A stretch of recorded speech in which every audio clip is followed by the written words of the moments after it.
হাদিসে আছে সূরা ফাতিহা না পড়লে নামাজ হবে না, কিন্তু কোন কোন হাদিসে আছে রুকু পেলে রাকাত পূর্ণ হয়ে যায়। এই দুই হাদিসের দ্বন্দ্বপূর্ণ সমাধান কি? ধন্যবাদ আপনাকে চমৎকার একটি প্রশ্নের জন্য।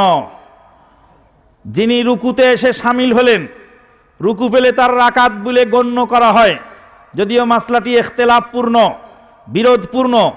তো যদি আমি রুকুকে রাকাত বলে গণ্য করি, একজন লোক রুকু এসে ধরলো, সূরা ফাতিহা পড়ার সময় তার জোটে নাই, আর একজন লোক ইচ্ছা করে দাঁড়িয়ে থাকলো, সূরা ফাতিহা পড়ার সুযোগ পেয়েও পড়লো না, দুইজন কি এক?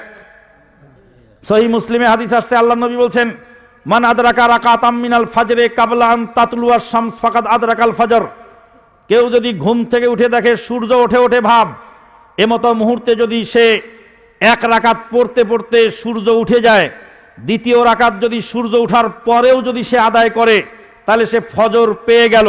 যেহেতু সে ঘুমন্ত ছিল, তার জন্য স্পেশাল কনসেশন। যে ব্যক্তি ভুলে যায়, মান নামা আনিস সালাতে আও নাসিয়াহা ফালিউসাল্লিহা ইযা যাকারা আও ইস্তায়কাজ, যখন জাগ্রত হবে অথবা স্মরণ করবে। ঘুমন্ত ব্যক্তি ঘুম থেকে যখন উঠবে তখন সে সালাত আদায় করবে, তখনই তার টাইম, যদিও বেলা ওঠে ভাব। মসজিদে লালবাতি জ্বালানোর অধিকার কারো নাই। লালবাতি যারা জ্বালাবে তাদের কবরে লালবাতি জ্বলবে ইনশাল্লাহ। কারণ কোনো ব্যক্তি যদি ঘুম থেকে ওঠে, তাহলে সে যখনই উঠবে তখনই তার টাইম।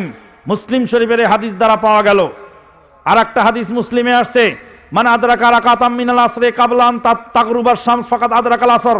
যে ব্যক্তি আসরের এক রাকাত পড়তে পড়তে বেলা ডুবে গেল, বাকি 3 রাকাত পড়লো বেলা ডুবার পরে, আল্লাহ নবী সাল্লাল্লাহু আলাইহি ওয়াসাল্লাম বলেন সে আসর পেয়ে গেল।